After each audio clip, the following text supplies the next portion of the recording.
আমাদের ঠাকুরগাঁ শহরে এবার ইউরোপের মতো কান্ট্রির যে সমস্ত বাড়ি তৈরি করে সেরকম একটি বাড়ি তৈরি হচ্ছে। বাড়িটির পিছনটা যদি আমি আপনাকে দেখাই, এটি কোনো ধরনের এটাতে ইট ব্যবহার করা হচ্ছে না, শুধুমাত্র ফ্লোরে ঢালাই দেওয়া হয়েছে, সেই ফ্লোরে টাইলস বসানো হবে। এর বাইরে ভিতরে যদি দেখেন এটা কি বাড়ি নাকি স্টিলের কারখানা, এটা আপনি বুঝতে পারবেন না একমাত্র। আসেন ভিতরে দেখাচ্ছি আপনাদের। এই বাড়ির শুধুমাত্র এই যে ফ্লোরটা দেখতে পাচ্ছেন, এই ফ্লোরটাতে ব্যবহার হচ্ছে ইট সিমেন্ট, এটিতে অবশ্য পরে টাইলস দিয়ে দেওয়া হবে। আর এটার ভিতরে যদি দেখাই আপনাদেরকে, একটু ঘুরেন, এটার ভিতরে যদি দেখেন একবারে উপরটাতে খেয়াল করে দেখেন, পুরা কেউ যদি আসে এখানে দেখবেন যে একবারে স্টিলের কারখানা। এটা কিন্তু মোটেই স্টিলের কারখানা নয়, এটা শুধুমাত্র স্টিল ব্যবহার করা হয়েছে, এই পাশে স্টিল ব্যবহার করা হয়েছে, সবখানে পুরো বাড়ি জুড়েই মূলত স্টিল ব্যবহার করা হয়েছে। এই স্টিল বাড়ি, এটা বাড়ি নাকি স্টিলের কারখানা? আপনি যদি আসেন দেখতে, আমি গ্যারান্টি দিয়ে বলতে পারি, আপনি বলবেন এটা স্টিলের কারখানা, কোনোভাবে এটা বাড়ি না। কিন্তু এটি নাকি বাড়ি হবে, এটা শোনা যাচ্ছে। এই বাচ্চা, তুমি এর আগে এরকম বাড়ি দেখছো বাবা? হ্যাঁ, দেখছো? দেখো নাই? এটা কি দেখতে আসছো নাকি বাড়ি তোমার এখানে? দেখেন ভাই, পাশের বাড়ির লোকজনগুলো দেখতে আসতেছে এই বাড়িটা, এখন নির্মাণ শেষ হয়নি তার আগেই। এটা একটা স্টিলের কারখানা। এটা যদি আমি বলি একটু দেখেন, এটা স্টিল দেওয়া হয়েছে, এটা স্টিল দেওয়া হয়েছে। এই বাড়ির সবচেয়ে বড় যে বৈশিষ্ট্য সেটা হলো আজকে প্রচণ্ড গরম আছে, কিন্তু এই বাড়িতে এখনই পর্যন্ত এসির আভাস পাওয়া হচ্ছে। এই বাড়ির 5টি রুম, এখানে এটা যেটা আছি আমরা, এটা হবে ডাইনিং রুম। আশেপাশে যদি দেখেন আপনারা, তার তুর ইত্যাদি যাবতীয় যে বিষয়গুলো, পুরোটা একটা কি বলবো আর, এটা কি বাড়ি নাকি স্টিলের কারখানা? এখানকার যিনি আমাদের মিস্ত্রি রয়েছেন, তার সাথে মিস্ত্রি বললে ভুল হবে, এই বাড়ি বানায় তাদের কি মিস্ত্রি বলবো নাকি ইঞ্জিনিয়ার বলবো? ইঞ্জিনিয়ারে বললাম। এই বাড়িটি নির্মাণের আগেই দেখেন সুন্দর করে এই যে কারেন্টের লাইন দেওয়া হয়ে গেছে, পানির লাইন সংযোগ ইত্যাদি সব কিছু দিয়ে দেওয়া হয়েছে। বাড়ির যিনি ইঞ্জিনিয়ার রয়েছেন তিনি বলছেন যে শুধুমাত্র এই বাড়ির ওয়াল যেটা পরে লাগানো হবে, এটি ছাড়া কোনো তার দেখা যাবে না। এইটা একটা বিষয়। দ্বিতীয়ত বিষয়, আমাদের এই এলাকা না, শুধু পুরো বাংলাদেশে এরকম কেউ বাড়ি করেছে কিনা আমার যথেষ্ট সন্দেহ আছে। এটা স্টিলের বাড়ি, স্টিলের কারখানা তৈরি হয়ে গেছে। উপরে একটু দেখেন, একটু খেয়াল করে দেখেন, এটা পুরো স্টিল। আবার অনেকে গ্রামের লোককে যদি আপনি নিয়ে আসেন, ওই যে ভাই দেখেন, দেখান তো এই পাশে দেখান তো, এটা যদি এখন অনেকে মনে করবে যে বাড়িতে মনে হয় যে টিনে খানা হয়ে গেছিল, এই জন্য দিছে, যে কি বলে প্লাস্টিক দিছে, কিন্তু এটা মোটেই প্লাস্টিক না। এটা এমন একটা জিনিস, এক প্রকার বাইরে থেকে নিয়ে আসা হয়েছে পঞ্চ। এটা হচ্ছে বাইরের যে ওয়েদারটা, অর্থাৎ বাইরে যদি প্রচণ্ড গরম হয়, সেই গরমটাই উপরেই থাকবে, এটা আর ভিতরে আর প্রবেশ হবে না। এটাই হচ্ছে এটা মূল বৈশিষ্ট্য। এটা অনেক দামি, কিন্তু আমাদের গ্রামের লোককে যদি আপনি দেখাইতে নেন, বলবে যে নিশ্চয়ই বাড়িতে খানা হয়ে গেছিলো, টিনে ফুটো হয়ে গেছিলো, এই যে পানি পড়তেছিল, এই জন্য মূলত এই প্লাস্টিকটা ব্যবহার করা হচ্ছে। মোটেই কিন্তু আপনারা বিভ্রান্ত হবেন না, এটা কিন্তু একটা দামি জিনিস। এই যে এখানে এই পাশে দেখেন, এখানে এই পাশে দেখেন, এই যে টাইলসগুলো দেখতে পাচ্ছেন, এই টাইলসগুলো মূলত এই ওয়ালে লাগবে, এই ওয়ালে লাগবে। পাশাপাশি এটা যখন সৌন্দর্য হবে তখন আমরা ভিডিও দেখাবো। এই যে পুরো স্টিলের ফ্যাক্টরি দেখছেন, না না না ফ্যাক্টরি নয়, এটা একটি বাড়ি। এই বাড়িটি যিনি বানাচ্ছেন গোলাম রব্বানী ভাই, বাড়ি লালমনিরহাটে, আমাদের উত্তরবঙ্গের মানুষ। গোলাম রব্বানী ভাইয়ের কাছে আমরা শুনবো একটু যে এই যে বাড়িটা বানাচ্ছেন, এই বাড়িটা বানাতে কতদিন সময় লাগবে গোলাম রব্বানী ভাই? ভাইয়া এক্স্যাক্টলি আমাদের টাইম ধরা থেকে 1.5 মাস, সর্বোচ্চ আমরা 2 মাসের ভিতরে ইনশাআল্লাহ কমপ্লিট করে দিতে পারবো। 2 মাসেই বাড়ি বানানো যাবে? জি জি, ইনশাআল্লাহ 2 মাসের ভিতরে আপনার পুরো বাড়ি হ্যান্ডওভার হয়ে যাবে। কি বলেন? জি। আচ্ছা, এই বাড়িটা যদি আমরা দেখি একটু, ধরেন যে এই যে দেখলেন পুরা স্টিলের কারখানা মনে হচ্ছে, স্টিলের ফ্যাক্টরি মনে হচ্ছে। এটা তো আমাদের গ্রামের লোকজন মাঝে মাঝে সাধারণত বলতে আসলে বলবে যে এটা একটা পুরা স্টিলের ফ্যাক্টরি। এটা বাড়ি কবে হবে বলেন তো? কতদিন কাজ শুরু করব আমরা? ইনশাআল্লাহ কাজ আমরা শুরু করছি 1 মাস হলো। 1 মাসের ভিতরে আপনারা দেখতেছেন পুরো স্ট্রাকচার আমাদের মোটামুটি এন্ডিং পথে, এখন শুধু জাস্ট ফিনিশিং।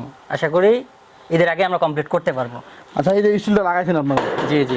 এটা এটা এটা নড়বে না তো নাকি? না না না, এটা নড়বে না। এটা এক্স্যাক্টলি এটার নাম হচ্ছে লাইট গেজ স্টিল স্ট্রাকচার, যেটা আমাদের ইউরোপ কান্ট্রিতে অ্যাভেলেবেল ইউজ হয়, যেটা বাংলাদেশে আমরাই প্রথম কেওয়াই টোটন নিয়ে আসছে। তো এটা আপনার থিকনেস আছে 0.95 mm। আর আপনি যেটা ভয় করতেছেন যে বাতাসে উড়ে যাবে কিনা, না এরকম কোনো সম্ভাবনা নেই। না, আমি কেন জিজ্ঞাসা করলাম, এই যে দেখেন দেখি এখানে একটা স্ক্রু দেওয়া আছে না, এটা হচ্ছে রয়্যাল বোল্ট। আর তো খুলে যেতে পারে? না না, খুলে যাবে না। এটা হচ্ছে রয়্যাল বোল্ট প্লাস আমাদের যে লোহার যে অ্যাঙ্গেলটা দেখছেন, এটা হচ্ছে হোল্ড ডাউন লাগানো, যার ধরনে আপনার ফ্লোরের সাথে এটা অ্যাডজাস্ট করা আছে। আচ্ছা, এটা তার মানে ওয়ালে কোনো ইট ব্যবহার হবে না? না না, এটা ওয়ালে কোনো ইট ব্যবহার হবে না। ফ্লোর পর্যন্তই আমাদের কংক্রিট বা ইটের কাজ, এরপরে আর কোনো ইটের কাজ নেই আমাদের। এটা স্টিলের উপর কি হবে? আর আমরা দেখলাম এটা এই দেখেন, হচ্ছে- আমাদের গ্রামে এগুলোকে দেখলে কি বলবে জানেন? বলবে যে এই বাড়িতে নিশ্চয়ই পানি পড়তো, টিন খানা হয়ে গেছে, এই জন্য প্লাস্টিক দিয়েছে। আসলে এই মূল প্লাস্টিকটা কি জিনিস আছে বলেন তো? আসলে আমাদের যে প্লাস্টিক এটা দেখতেছেন, এটা আসলে প্লাস্টিক না, এটা হচ্ছে গ্লাসুল ইনসুলেশন, যেটা বাইরে থেকে ইম্পোর্ট করা। তো এটা বাংলাদেশে অ্যাভেলেবেল পাওয়া যায় না। এটা বৈশিষ্ট্যটা কি? এটার বৈশিষ্ট্য হচ্ছে তাপ প্রতিরোধক হিসেবে এটা ইউজ হয় আমাদের, যে বাইরে যে হিটটা অতিরিক্ত থাকে, ভিতরে যাতে টেম্পারেচারটা একটু কম থাকে, এটা একটু কম বোঝা যায়। দেখলাম যে আপনারা আগেই সব করে ফেলতেছেন, এই যে জি। লাইন, কারেন্টের লাইন ইত্যাদি সবকিছু। এই বাড়িটা একটু আমাকে একটু বুঝান তো, যে কোনটা আসলে বেডরুম, কোনটা আসলে ডাইনিং, কোনটা আসলে কি, একটু যদি জানান। আসলে আপনারা যে স্পেসটায় আছেন, এই স্পেসটা হচ্ছে ডাইনিং। আমাদের পুরো বাড়িটা হচ্ছে 1251 স্কোয়ার ফিট। তো আপনারা যে স্পেসটা আছেন, এটা ডাইনিং রুম, এটা একটা বেডরুম, প্লাস এটা হচ্ছে কমন বাথরুম এই পাশেরটা। এই যে বড় স্পেসটা দেখতেছেন, এটা ড্রয়িং রুম হিসেবে ব্যবহার হবে। এটা চাইল্ড বেডের সাথে অ্যাটাচড বাথরুম করা আছে, প্লাস এটা হচ্ছে মাস্টার বেডের সাথে আমাদের অ্যাটাচ বাথরুম করা আছে। মানে এটা হলো মাস্টার বেড, মাস্টার রুম, ওইটা একটা মাস্টার রুম। হ্যাঁ, ওটা এটার সাথে master, ওটা কমন নাকি? জি জি জি, আর ওটা পাঁচ যেটা দেখাইলেন, এটা আপনি, এটা হচ্ছে এটা dining space plus kitchen, open kitchen. তাহলে কয়টা রুম, কয়টা বাথরুম হচ্ছে? এখানে হচ্ছে 3টা রুম, 3টা বাথরুম হচ্ছে, একটা ড্রয়িং, একটা ডাইনিং, আর কিচেনটা হচ্ছে এই সাইডটা কিচেন হবে। কিচেন এটা ওপেন কিচেন থাকবে। এটা ওপেন কিচেন, সিলিন্ডার কি ভিতরে থাকবে না বাইরে থাকবে? সিলিন্ডার ভিতরে এবং বাইরে দুই দিকেই রাখতে পারবে, দুই দিকেই আমরা space। সেরকম ব্যবস্থা করে দিব।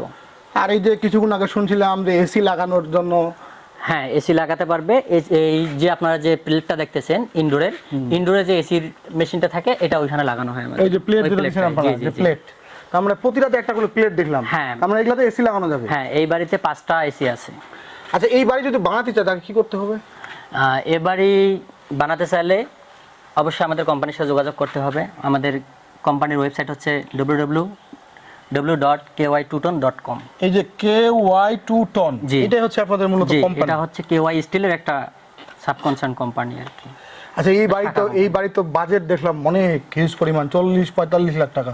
না, আসলে এটা তো ছোট বাজেটে আছে কিনা? 40-45 লাখ বলতে এক্স্যাক্টলি আপনার সামঞ্জস্য, আমাদের পার স্কোয়ার ফিট হচ্ছে 1900 টাকা করে। তো 1900 টাকার ভিতরে আমাদের ফ্লোর বাদ দিয়ে ফিনিশিং কাজ থেকে শুরু। আমাদের ফ্লোরের উপর যে স্ট্রাকচার আমরা বসাবো, এই স্ট্রাকচার থেকে ফিনিশিং পর্যন্ত, মানে টাইলসও আমরা করে দিব। মানে 1900 টাকা করে স্কোয়ার ফিট রেট আপনাদের? জি। আমি যত স্কোয়ার ফিটে বাড়ি বানাবো, জি, যে ডিজাইনেই বানাই না কেন, নাকি না যে ডিজাইনের ডিজাইন বলতে আমাদের কিছু ডিজাইন মানে আমরা select ডেমো করা আছে, আছে, ডেমো কিছু আছে, demo আমাদের। আছে, আপনি এই এই demo র ডেমোর ভিতরে যদি এই পান, ডেমোর রেট হচ্ছে 1900 টাকা 1900 করে। টাকা করে। জি। আমি যদি বানাই তাহলে এই ডেমোতে কত স্কোয়ার ফিটের মধ্যে বানাবো সেই অনুযায়ী রেট করব। হ্যাঁ, জি। আর 1900 টাকা করে per square এটা feet। শুধুমাত্র আমি আপনাকে টাকা দিব, বাকি সব কাজ আপনাদের জি, জি, লোকজন দিয়ে সবকিছু করে মালিক করে কোম্পানি করে দিবে। তার মানে কেউ যদি মনে করে যে আমি তাড়াহুড়ো করে বাড়ি বানাবো, মানে হঠাৎ করে ধরুন যে আমি বিয়ে করিনি, বিয়ে করব, তা আমার হঠাৎ করে 1.5 মাস 2 মাসের মধ্যে বিয়ে ঠিকঠাক হয়ে গেছে, শ্বশুর বাড়ি থেকে বউ আসবে, ও সময় দিচ্ছে মাত্র 2 মাসের মধ্যে বাড়ি বানাইতে হবে, জি, তাইলে ইনশাআল্লাহ। আমার জন্য এইরকম বাড়ি, তাই জি, না? ইনশাআল্লাহ। যদিও আমি বিয়ে করে ফেলছি, দর্শক যেটা শুনছিলেন গোলাম রব্বানী ভাই বলছিলেন যে তাদের কোম্পানি এই বাড়িগুলো মূলত খুব স্বল্প সময়ে বানিয়ে দিচ্ছে।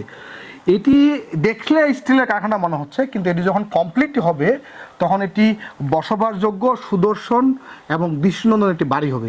এই বাড়িটি গোলাম রব্বানী ভাই বানাচ্ছেন, এর আগে তো কোথাও বানাননি, বানিয়েছেন কি? জি, আমি এটা আমার 6 নম্বর প্রজেক্ট চলছে। 6 নম্বর প্রজেক্ট বাস্তবায়ন করতেছেন অভিজ্ঞতা আলোকে। বাংলাদেশে এই বাড়িটি কোথায় আছে কি না আছে সেটা জানা নেই, তবে ঠাকুরগাঁও শহরে বালিয়া এলাকায়, এই যে ভুল্লি পার হয়ে জিনের মসজিদ যে আছে, সেই জিনের মসজিদ পার হয়ে পরে যে বালিয়া এলাকা, সেই এলাকাটিতে এই বাড়িটি নির্মাণ হচ্ছে। এই মুহূর্তে আমরা বলছি না বাড়িটি কে বানাচ্ছেন, তবে যদি কেউ দেখতে চান, কারো যদি আগ্রহ বাড়ে, তাহলে আপনারা আসতে পারেন। এই যে পুরো স্টিলের ফ্যাক্টরি দেখছেন, পুরো স্টিলের ফ্যাক্টরি নয়, এটা একটা বাড়ি। এই বাড়ি দেখার জন্য আসতে পারেন। এখন পর্যন্ত যেটি বলা হচ্ছে যে এই বাড়িটিতে 40 থেকে 45 লাখ টাকা ব্যয় হচ্ছে। এই যে কোম্পানি যেটা বলতেছেন 1900 টাকা স্কোয়ার ফিটে, সেটা হচ্ছে ফ্লোর থেকে উপরে তাদের যে কাজ। ভাইয়া, এখানে একটা কথা আছে, বলেন। যেটা হচ্ছে আমাদের ফুল স্ট্রাকচার, যেটা আমাদের স্ট্রাকচার অনুযায়ী দাম হচ্ছে এটা 23,76,000 টাকা। আচ্ছা, তার মানে 23 লাখ টাকা দিয়ে এই যে তাদের হ্যাঁ, ফ্লোরের 24 লাখ বাইরে টাকা দিয়ে আপনি পুরো 24 লাখ বাড়ি টাকা দিয়ে complete পুরো করতে বাড়ি আছে। কিন্তু এইটাতে কি আপনার হচ্ছে যে এই যে কারেন্টের ওয়ার্ডিং, তারপর আপনার এই যে কি বলে পানির লাইন কি ইনক্লুড? হ্যাঁ, এখানে হচ্ছে আমাদের ইলেকট্রিক্যাল ওয়্যারিং, আপনার প্লাম্বিং, টাইলস, সকল কিছু আমাদের ইনক্লুড। কিন্তু এখানে মালিক আপনাকে যেটা বলছে 40-45 লাখ টাকা, এখানে কিছু কারণ আছে, ওনার এক্সট্রা যাচ্ছে, যেটা উনি হিসাব করছে, ফ্লোরের কস্টটা ইনক্লুড করছে, প্লাস উনি হচ্ছে আমরা যে স্টেলা কোম্পানির যে আমরা ফিক্সারগুলো ইউজ করি বা ইসলাম কোম্পানির যে আমরা ইউজ করি এগুলো উনি নেবে না, উনি নিজস্ব প্রস্তুতিতে উনি আচ্ছা, তার মানে উনি এই কারণে বাড়াচ্ছে। এক্সট্রা আমাদের- ওনার টাকাটা বেশি যাচ্ছে। আপনাদের যদি বলা ধরে তাহলে 25 থেকে 30 লাখের মধ্যে এরকম একটা বাড়ি হবে, হ্যাঁ, বুঝলেন? ইনশাআল্লাহ। এরকম একটা বাড়ি হবে। জি। শুধুমাত্র নিজেকে খরচ করতে হবে এই যে শুধু ফ্লোর ফ্লোরটা, আছে, এই ফ্লোর ফ্লোর প্লাস আপনার হচ্ছে তিনটা কাজ আপনার বাইরের, একটা হচ্ছে ফ্লোর, পানির ট্যাঙ্কি আর আউটলাইন যেটা আমাদের বের হয়ে যাবে, শেষ। এইটুকু কাজ আর এর বাইরে ধরেন যে এই আপনার দেওয়াল, তারপরে আপনাদের দরজা টরজা এগুলো সব আপনারা হ্যাঁ, দিবেন। দরজা থেকে শুরু করে সকল কিছু, দরজা যদি কেউ জানালা এসি সবকিছু লাগান, আমরা আমি দিই। বুঝতে পারছি, যদি কেউ এসি লাগান, টিভি লাগান, আরো অন্য কিছু লাগান, এগুলো আপনার নিজস্ব খরচে পাইতে হবে। মূলত একটা বাড়িতে থাকার জন্য কমপ্লিটলি বাড়ি ওনারা করে দিবে উইদাউট ফ্লোর। এই বাড়িটি মূলত কে বানাচ্ছে এই প্রশ্নটা করে অবশ্যই আমাকে বিভ্রান্ত করবেন না, খারাপ পরিস্থিতির দিকে ফেলবেন না। তবে একটা জিনিস বলতে পারি আমি, এই যে পুরো বাড়িটা দেখছেন, এটা যদি আপনি দেখতে আসতে চান তাহলে আপনাকে আসতে হবে বালিয়াদিনের মসজিদ, ভুল্লি পার হয়ে আসতে হবে বালিয়াদিনের মসজিদ, এরপরে সেখান থেকে 1 কিলোমিটার দূরে এই বালিয়া MBSC উচ্চ বিদ্যালয় পার হয়ে তারপরে আপনারা এই বাড়িটি দেখতে পাবেন। তবে এটি নির্মাণাধীন, আন্ডার কনস্ট্রাকশন। এটি বাড়ি সম্পূর্ণ হয়ে গেলে পরে এটির সৌন্দর্য বৃদ্ধি পাবে। সেকেন্ড টাইম এই বাড়িটি কে বানাচ্ছে এইটি জিজ্ঞাসা করে আমাদেরকে বিব্রত করবেন না, আপনারা নিজেরাই আসবেন, নিজেরাই যাচাই বাছাই করে দেখবেন বাড়িটি আসলে কে বানাচ্ছে।